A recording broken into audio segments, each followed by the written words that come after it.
3 days after my wedding, my new stepson stood on my front porch with a lawyer and a folder that would have put my house under my husband's control. It was 9:17 on a Tuesday morning in the Columbus suburbs. I remember the exact time because I had just looked at the microwave clock and decided that 9 o'clock was not too early for the last slice of wedding cake. At 61, I had stopped pretending there were rules about cake. Harold had left at 7:40 for a meeting downtown. I was still in my robe, drinking coffee and sorting through cards when the doorbell camera lit up. Tyler, my new husband's 39-year-old son, stood there in a pressed blue shirt. Beside him was a man in a gray suit holding a leather briefcase. I opened the door halfway. "Morning, Maggie," Tyler said. "Sorry to drop by unannounced." The man extended his hand. "David Lang, I'm an attorney. There are sentences that improve a Tuesday morning. I brought donuts. Your property taxes have been abolished. George Clooney is lost and needs directions. I'm an attorney is rarely one of them." I looked at Tyler. "Should I put on shoes?" He laughed like I was joking. I wasn't entirely. "It's nothing bad," he said. "Dad wanted us to get some paperwork handled. Dad has my phone number. He's tied up with a client." David looked slightly uncomfortable already. That interested me. I let them in. We sat at the dining table where 3 nights earlier Harold and I had opened champagne after the reception. 2 unopened cards still sat on the sideboard. David placed a folder in front of me. "I understand Harold discussed some estate planning changes with you." "No," he stopped. Tyler jumped in. "Not specifically, maybe. That's generally what discussed means." "Maggie, it's routine." That word, routine, made the hair on my arms rise. I opened the folder. The first page carried a name across the top, Briggs Family Holdings LLC. I had read enough legal documents during 32 years of marriage to Thomas to know one thing. If somebody is waiting for your signature, do not start with the signature page. I turned back to page 1. David explained that the proposal involved transferring title to my house into the LLC. He used phrases like asset protection, estate efficiency, and simplifying things for the family. I let him finish. Then I asked the only question that mattered. "Who owns Briggs Family Holdings?" Tyler answered too quickly. "It's Dad's company." David corrected him. "Harold is the managing member. Tyler also holds an interest." I looked from one to the other. "What interest do I hold?" Neither answered immediately. That answered it. "So let me make sure I've got this right. The family company has my husband in it." "Yes," David said. "And his son?" "Yes. And not me." David adjusted the papers. "The ownership structure can certainly be revisited." I looked at Tyler. "And we're putting my house in it." He sighed. "It's just paperwork, Maggie. I have noticed people usually say that when it is paperwork they want somebody else to sign." I picked up my phone. "I'm calling Harold." Tyler leaned back. "Dad's in a meeting. Then he'll call me afterward." I called voicemail. I waited 30 seconds and called again. Voicemail. Tyler checked his watch. I noticed because he did it again 2 minutes later. "Somewhere you need to be?" "No, because your wrist seems worried." He gave me an irritated look. "Maggie, Dad said you'd probably get emotional about the house." That one got me. Not because Tyler had insulted me. I had been called worse things by better people. It was because Harold had apparently anticipated this conversation. He had talked about my reaction with his son. Maybe even planned around it. I looked at David. "If I sign this, what authority does Harold have over property owned by this LLC?" David chose his words carefully. "As manager, he would have fairly broad authority under the operating agreement, including borrowing against company assets." Tyler cut in. "That's not what this is about." I asked the lawyer. David nodded once. "The agreement does contemplate financing transactions." I closed the folder. "I'm not signing anything." Tyler stared at me. "Seriously? Very? You haven't even read all of it." "Then I'm definitely not signing it." David spoke before Tyler could. "Mrs. Ellison is absolutely entitled to have independent counsel review these documents." "Mrs. Ellison?" That was still new enough that I almost looked around for somebody else. Tyler pushed his chair back. "Dad's trying to protect the family?" I met his eyes. "I thought I was the family." He didn't have much to say after that. They left at 9:51. I locked the door and stood there for a few seconds. Then I called Laura Chen. Laura had handled estate matters for Thomas and me for years. She had also coordinated with the attorney who represented me when Harold and I negotiated our prenup. She answered on the fourth ring, "Maggie, aren't you supposed to be newly married and ignoring everybody? That was the plan. What happened?" "My stepson just brought me a lawyer." There was a pause. "That seems early." Despite myself, I laughed. "I have some documents I need you to look at." "Send them." I made coffee and sat back down. I wasn't trying to play detective. I didn't suddenly believe Harold was some criminal mastermind. I wanted there to be a boring explanation. In fact, I was counting on one. While scanning the operating agreement again, I found the section David had mentioned. The manager could negotiate financing involving company property. That didn't mean Harold planned to borrow against my house, but it meant I would have been a fool not to ask. Then I went back to the LLC paperwork, registered agent, business address, manager, formation date. I read the date once, then again, 11 days before our wedding. I sat back.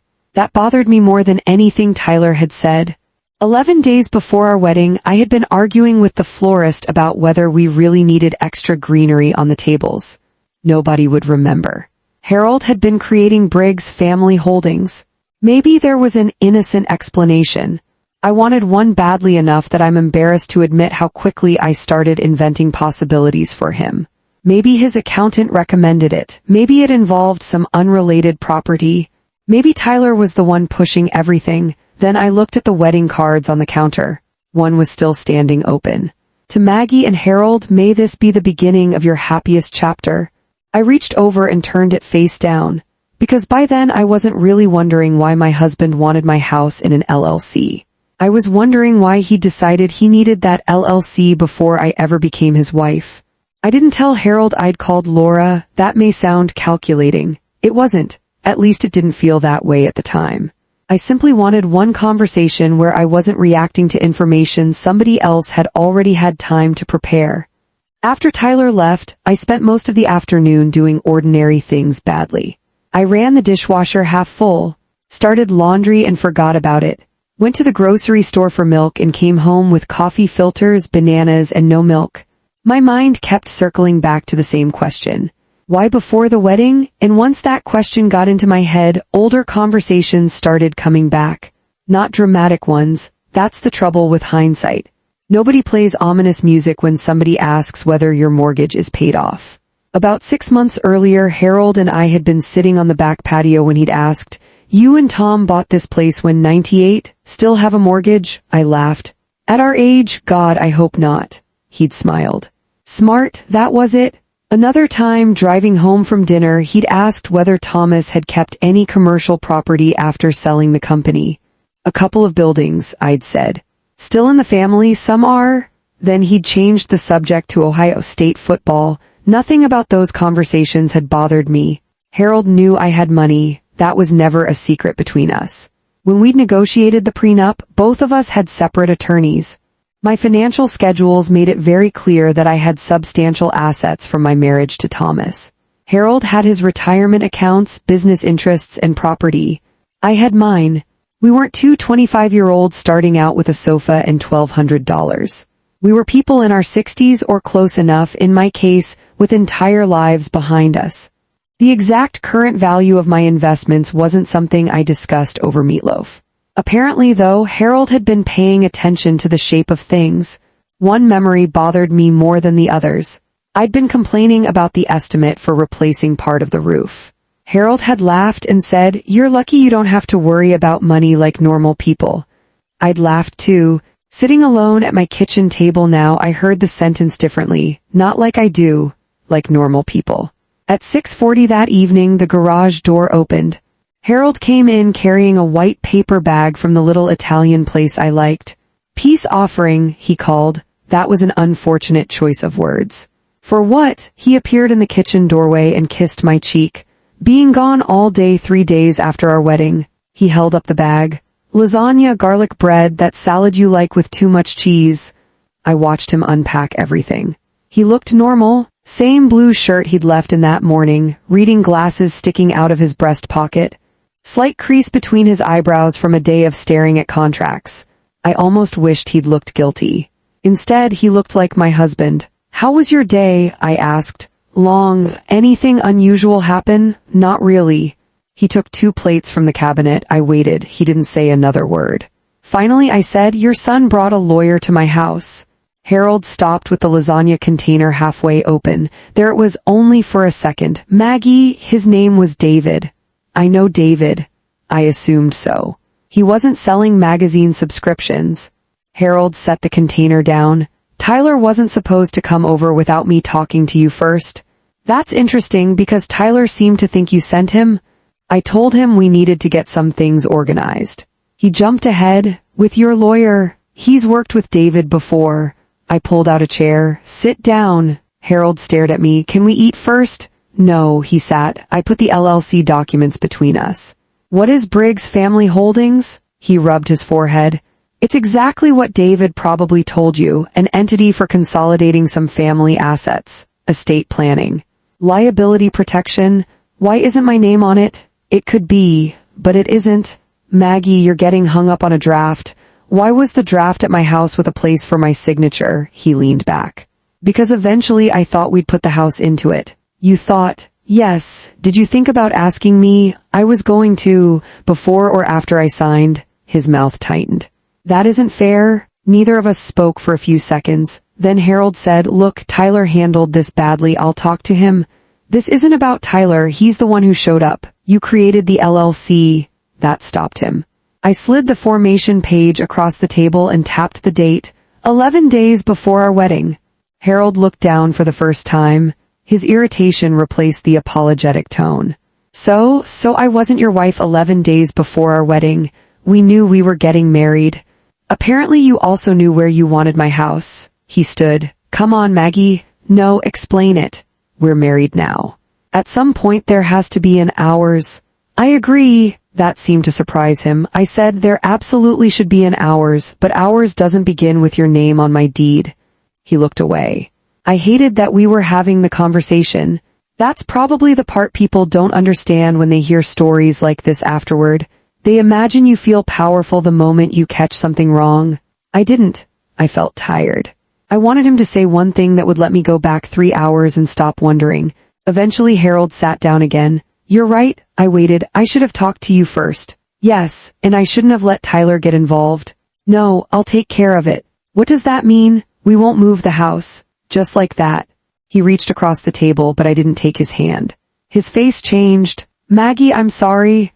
And the awful thing was he sounded sorry. We ate dinner 20 minutes later. The lasagna was cold. Neither of us mentioned it. That night, Harold said he'd sleep in the guest room and give me some space. I told him he didn't have to. He said, I think I do. After he left the bedroom, I lay awake staring at the ceiling. There was a framed wedding photograph on the dresser. Harold was looking at me in it instead of the camera. I remembered the first year after Thomas died. People had worried about birthdays and anniversaries, but nobody warned me about Tuesdays.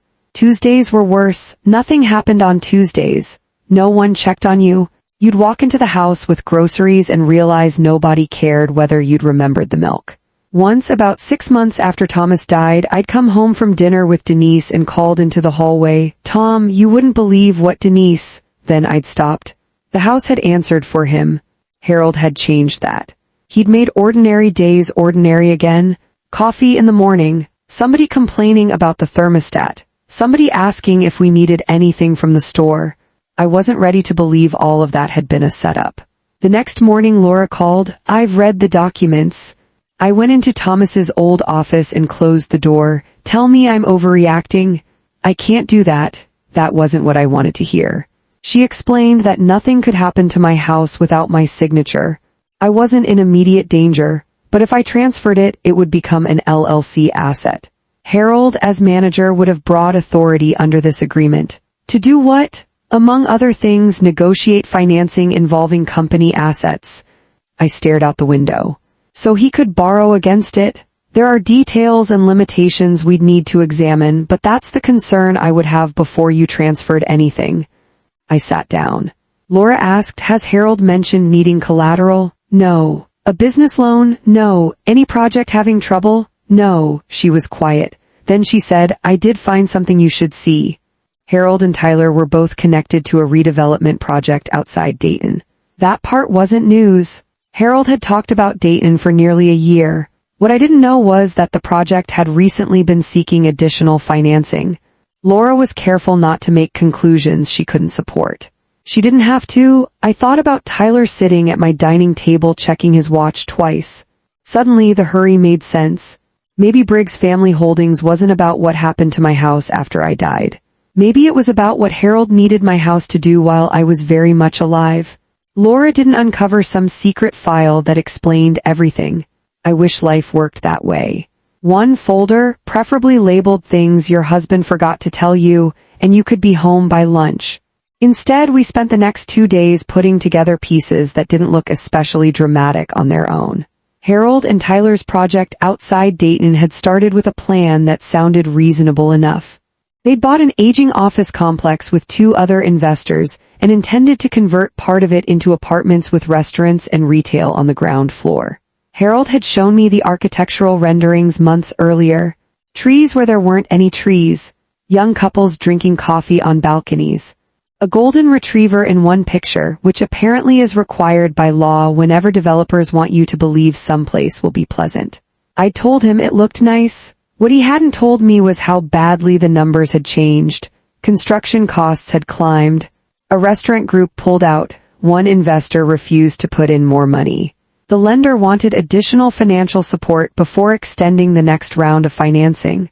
Laura estimated the immediate problem at roughly $2.8 million. I didn't need a course in commercial real estate to understand it. They'd bought something expensive with borrowed money. It wasn't earning what they'd promised.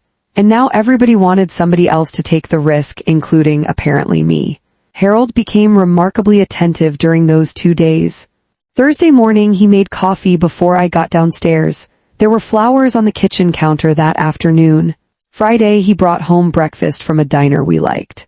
I finally looked at the flowers and said, "You know chrysanthemums don't fix legal documents.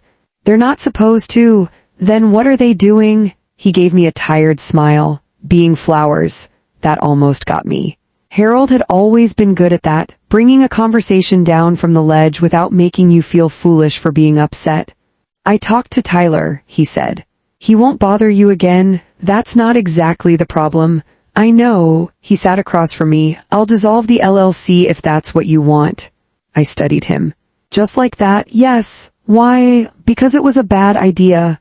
That was exactly what I wanted him to say, which made me suspicious of how relieved I felt hearing it. He reached for my hand. This time I let him take it. "I handled this badly, Maggie." "Yes, you did. I know." For a few seconds I could see a way back, not all the way, but maybe far enough to start. Then Laura called Friday afternoon. "Do you know a Carl Whitfield?"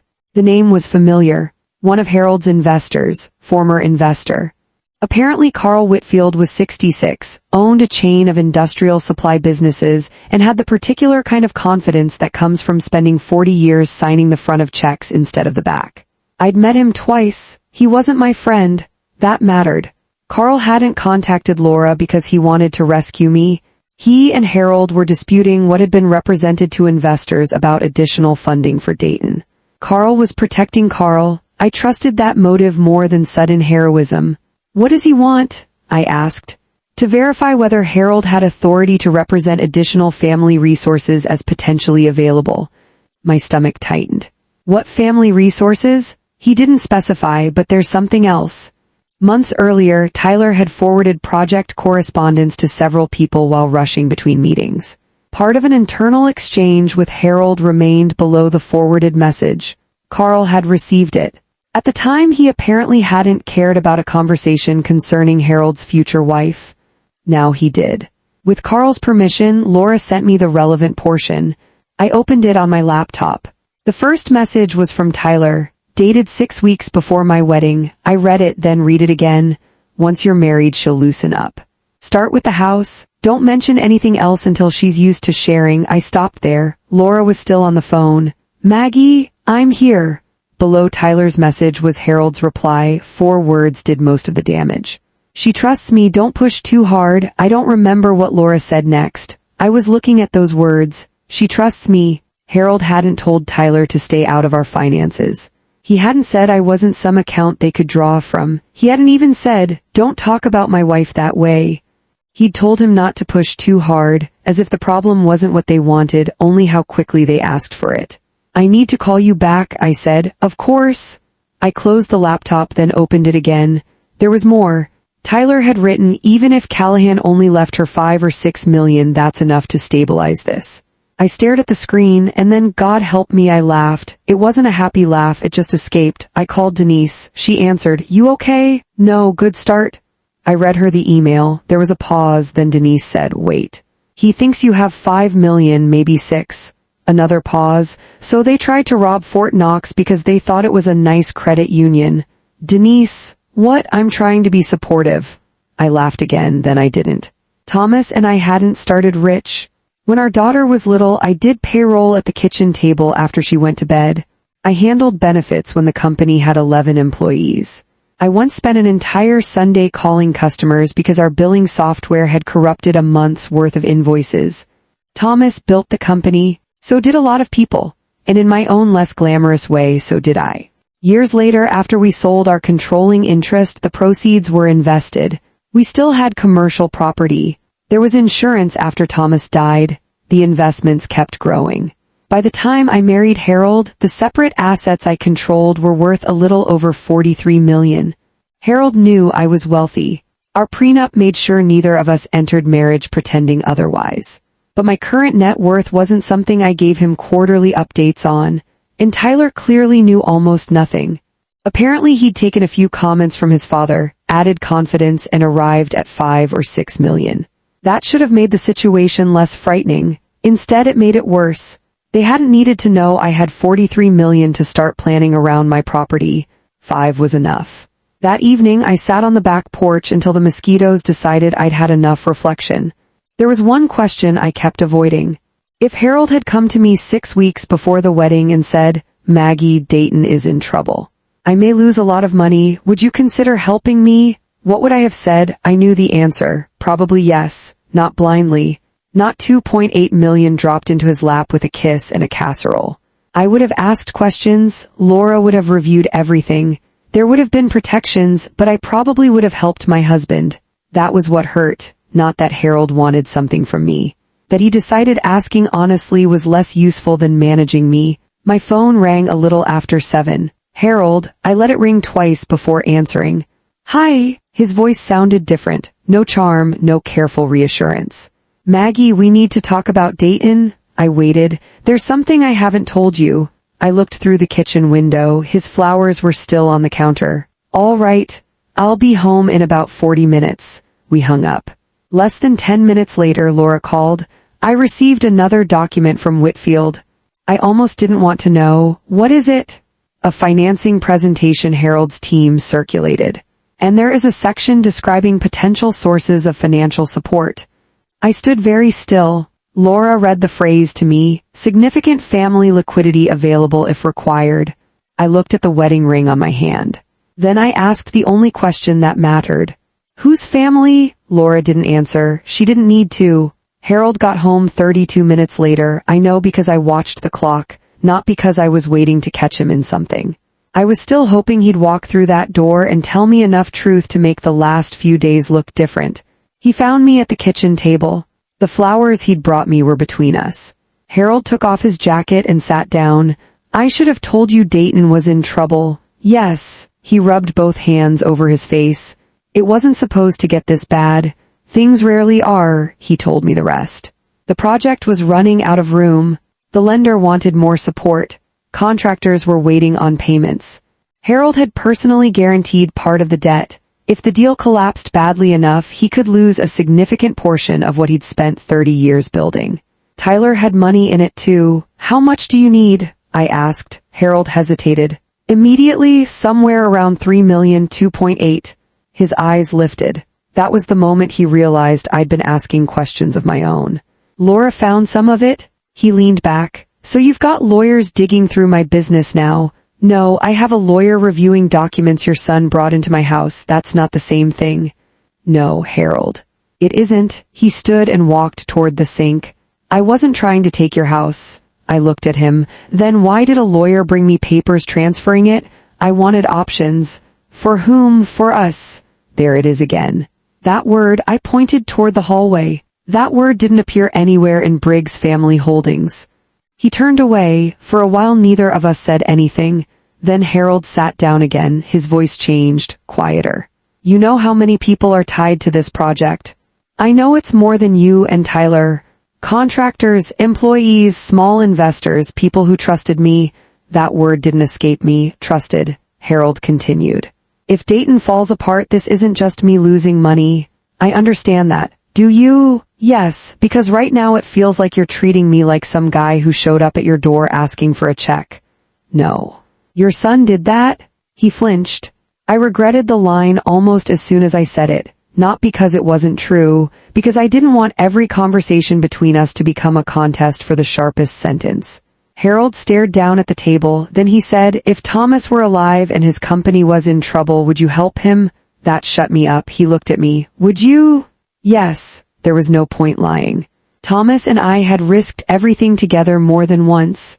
Early in the business, we'd borrowed against our first house to buy equipment. Of course, I would have helped him. Harold nodded. Then why am I different? I hated how reasonable the question sounded. You're not Thomas, I know that. And Thomas would have asked me. Harold's expression changed. I went on. He wouldn't have created a company without me, put himself in charge of it, then sent somebody over with papers for my house.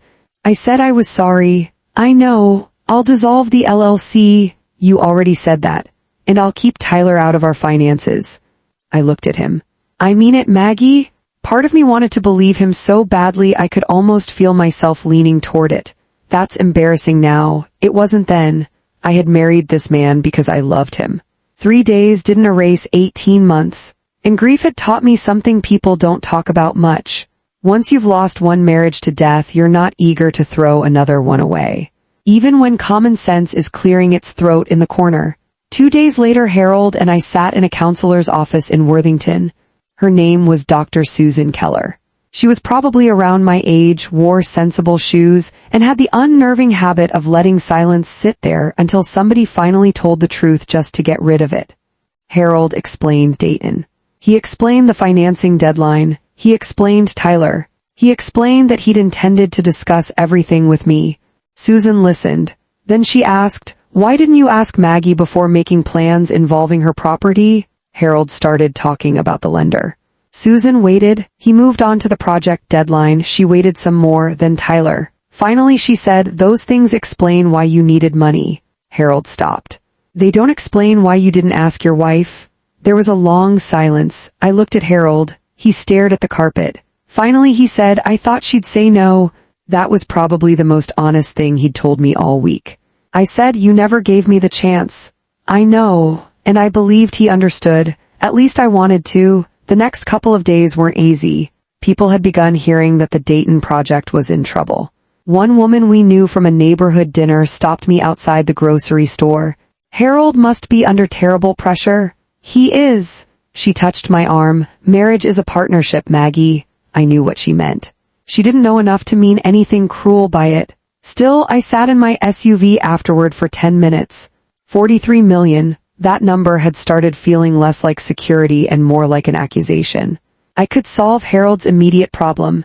Not casually. 3 million is 3 million no matter what you're worth. But I could do it without losing my home or wondering how I'd pay for groceries. Maybe refusing to help simply because he'd asked badly was its own kind of pride. That night I almost called Laura. I had even worked out what I'd say. A secured loan, independent appraisal. No control over my other assets. No Tyler, everything documented. I never made the call. The following afternoon Laura called me first. Carl Whitfield contacted me again. I closed my eyes. What now? Harold met with another potential financing group yesterday. I sat up. Yesterday? Yes. Yesterday was the day we'd left counseling. What did he tell them?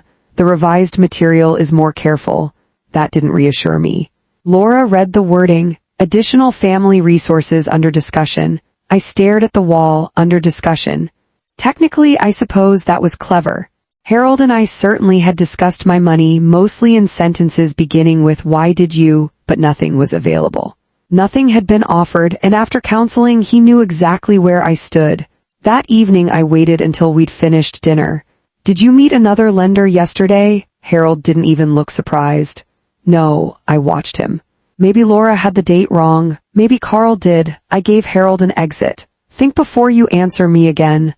Now he looked at me. Maggie, did you meet with another financing group yesterday? No. The strange thing is I didn't get angry.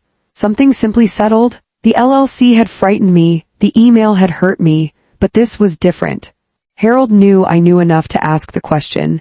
He'd sat beside me in counseling less than 24 hours earlier and admitted he should have asked rather than planned around me. And now he was lying directly to my face. Twice I nodded. All right. He frowned. What does that mean? It means I'm tired. I went upstairs. The next morning after Harold left, I called Laura. I need a family law attorney. She was quiet for a second. Are you sure? No. That answer surprised both of us. Then I said, but I'm sure I can't stay married while I wait to become sure. Laura gave me a referral. With counsel, I began the process of ending the marriage under the prenup. I also authorized formal notices making one thing absolutely clear. None of my separate assets, my house, investment accounts, property interests, anything were available as collateral, guarantees, or financial support for the Dayton project. I didn't call Harold's investors. I didn't threaten his business. I didn't demand anybody punish him. I simply removed my name and my money from a story I had never agreed to be part of. A few days later, Carl forwarded another investor presentation to Laura. Harold and Tyler were making one last major pitch at a private luncheon in downtown Columbus. Most of the wording about family resources had disappeared. One line remained: family financial capacity provides additional downside protection. I read it 3 times. Apparently, even after everything, my silence was still being treated like something Harold could spend. So I called Laura. I want that corrected. It will be... No, I looked at the page again. I mean, I want them to hear it from me. For the first time since Tyler walked through my front door with that folder, I wasn't wondering what Harold was going to do next. I knew what I was going to do. Laura did not love my idea. I understand why you want to be there, she said. That doesn't mean you walk into a private investor meeting uninvited. I wasn't planning to kick down the door. I know. I don't even own boots suitable for that. She ignored me, which was one of the reasons I paid her. Instead, she contacted counsel for the financing group and told them I disputed any suggestion that my separate assets were available to support the Dayton project. That got their attention. By Monday afternoon, they wanted clarification directly from me, so I was invited to attend part of the meeting. Not quite the dramatic entrance I might have imagined at 30. At 61, I've learned that being expected is often more useful than being dramatic. The meeting was a Wednesday at 11:30 in a conference room at a large hotel in downtown Columbus. Laura met me in the lobby. You okay? She asked. No, good. I looked at her. She smiled slightly. People who say they're fine before meetings like this usually aren't paying attention. There were maybe 20 people in the room, investors, lawyers, 2 lender representatives, Harold's business partner, Carl Whitfield, and Tyler. Harold was standing near a screen displaying a rendering of the Dayton project. When I walked in, he saw me immediately. His expression changed. Maggie, Harold, what are you doing here? I looked past him at the screen. The words capital structure were printed across the top. Apparently I'm part of the capital structure. Tyler turned toward his father. Harold lowered his voice. Can we talk outside? Laura answered before I did. After the clarification, that was another reason I paid her. We sat at the far end of the table. Nobody yelled. Nobody threatened anybody.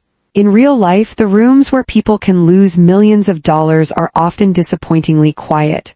One of the lender representatives, a man named Mark Ellison, opened a folder. Mrs. Ellison, thank you for coming. We need clarity on one issue. Of course. He looked toward Harold. Mr. Briggs, our understanding from prior materials was that additional family financial resources might be available if necessary. Harold leaned forward. I think that language has been interpreted more broadly than intended. Mark didn't react. Are your wife's separate assets available to support this transaction? Harold glanced at me. We've been discussing several possibilities. No. The word came out before I had time to dress it up. Everybody looked at me. I kept my voice level.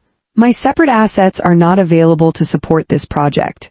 Harold shifted in his chair. Maggie, it is entirely accurate. Laura touched the edge of her folder but didn't interrupt. I continued. I have never agreed to pledge my home. I have never agreed to guarantee project debt. I have never authorized my investment accounts or property interests to be presented as financial support for Dayton. Mark looked at Harold. Harold said, no one is claiming there's a binding commitment. That isn't what I asked, Mark said. Carl leaned back in his chair. I could almost hear Denise in my head saying, well, this is going nicely. Harold tried again. The phrase family resources was intended to communicate overall financial stability. Maggie and I are married. Obviously we've discussed, Tyler interrupted. This is ridiculous. Harold turned. Tyler, no, Dad, it is. Tyler looked directly at me. We're talking about an entire development here, contractors, investors, people's jobs, and she's sitting on money her first husband left her because she's mad about some paperwork. Stop, Harold said. Tyler didn't. That was Tyler's problem. He was a man who thought the next sentence would rescue the previous one. It rarely did. What are we even arguing about? He said. 5,000,006. The room went very still. I looked at Harold. He looked embarrassed. Not surprised. That's when I understood that Harold had never told his son what I was actually worth. Maybe he didn't know the exact number himself. Our prenup had disclosed substantial separate property, but my finances hadn't stopped moving the day we signed it. Investments grew, properties changed value, accounts were consolidated. I didn't send Harold quarterly net worth reports, and apparently Tyler had built an entire strategy around a guess. My hand was wrapped around the water glass in front of me. I realized I was gripping it hard enough that my fingers hurt, so I set it down. My separate assets are currently worth a little over 43 million. Nobody moved. Tyler blinked. 43 million? Yes. He stared at me. You have 43 million? It didn't change in the last 6 seconds. Someone at the other end of the table coughed into his hand. Carl looked down, but I could see him smiling. I hadn't meant to be funny, well, maybe a little. Harold wasn't smiling. He looked at me in a way I hadn't seen before. You never told me. This meeting isn't about what I told you. 43 million, Maggie, Mark cut in. Mr. Briggs, the amount isn't actually our concern exactly. That was the strange part. The number sounded enormous in the room, but it wasn't the problem. The problem was whether Harold had been presenting access to money he didn't control. Laura took over. She explained that I was there only to clarify my position and correct any implication that my separate property represented additional support for the project. Then the email came up. Carl had already provided the relevant correspondence in connection with his dispute over the financing representations. Mark read from his copy. I didn't need to look. I knew the words. Start with the house. Then Harold's reply, she trusts me, don't push too hard. Harold leaned forward. That conversation is being taken completely out of context. Carl finally spoke. What context improves it? Harold looked at him. Tyler said, exactly, we were talking about integrating family finances after the marriage. I turned to him, by starting with my house. He opened his mouth. Nothing came out. For once the next sentence failed to arrive. Harold tried to explain that the LLC had never received my property. That was true. He pointed out that no lender had ever been given a guarantee from me. Also true, Laura didn't argue those facts. Neither did I. The investors weren't deciding whether Harold had committed some crime. They were deciding whether they trusted the way he'd represented financial support. One of them, a gray-haired woman who hadn't spoken all morning, closed her folder. I'd like our participation suspended pending further diligence. Another investor nodded. Mark said the financing group would need revised materials and additional review before proceeding. Nobody pounded a table. Nobody announced that Harold Briggs was ruined. The mood simply changed. People stopped looking at him like a man who had brought them a solution. They started looking at him like a man whose numbers needed checking. If you've ever worked in business, you know how expensive that change can be. I stood. Laura stood with me. Harold followed us into the hallway. Maggie, I kept walking until we were away from the conference room door. Then I turned. He looked tired, older somehow. Why didn't you tell me? Tell you what? That it was 43. You knew I had money. Not that kind of money. I stared at him. Would it have made you behave better? He didn't answer. That wasn't rhetorical, Harold. I don't know, at least that was honest. He looked toward the conference room, then back at me. If I'd come to you before all this, if I just told you Dayton was in trouble and asked you for help, would you have? That was the question I'd already asked myself. I could have lied. It would have been satisfying for about 5 seconds. Instead I said, probably. His face changed. I would have wanted protections. I would have had Laura look at everything. I wouldn't have handed Tyler a blank check. Of course, but yes, I probably would have helped you. Harold looked down. I said quietly, that's the part I can't fix for you. I turned toward the elevators. Tyler came out of the conference room behind us. He wasn't angry anymore. That almost made him look younger. So what happens to us now? Harold closed his eyes. I looked at Tyler. I don't know. You could still help. There it was, even now. Not I'm sorry, not we were wrong. You could still help. I pressed the elevator button. Tyler, that's what happens when your backup plan turns out to be a person. The doors opened. Laura and I stepped inside. I held myself together until they closed, then I reached for the railing along the wall. My hands were shaking. Laura didn't say anything. She didn't tell me I'd been brave. She didn't tell me I'd won.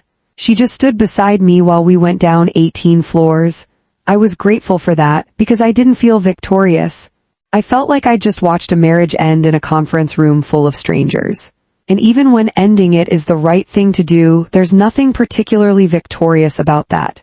The Dayton project didn't collapse that afternoon. Harold didn't lose everything before dinner. Tyler wasn't marched out of the building carrying a cardboard box. Real consequences usually take longer than that. Over the next few months, the project was restructured. Harold and his partners brought in additional oversight, sold off part of their interest, and accepted terms they would have laughed at a year earlier. Harold took a painful loss, not ruinous, painful. Tyler ended up leaving the project entirely. The last I heard, he'd taken a salaried position with another development company in Cincinnati. Denise called when she heard. So Tyler has a boss now, apparently. Somebody who isn't his father? Yes. She was quiet for a moment. That poor boss, I laughed. I shouldn't have, but I did. My divorce from Harold was considerably less entertaining. The prenup did what a good prenup is supposed to do. It didn't punish anybody. It didn't reward anybody. It simply made clear what belonged to whom. My separate property remained mine. Harold kept his. There was no $20 million settlement. No courtroom full of people gasping. No judge leaned over the bench and gave Harold a speech about respecting women. Mostly there were emails, documents, phone calls, signatures. One afternoon, I spent 45 minutes discussing how to divide 2 sets of patio furniture. That's divorce for you. $43 million in assets, and somehow you still end up debating who bought the outdoor cushions. Harold moved out before everything was final. The first night after he'd taken the last of his clothes, I walked through the house turning off lights. When I reached the guest room, I stopped. His reading glasses were sitting on the nightstand, the cheap pair he used at night. I picked them up.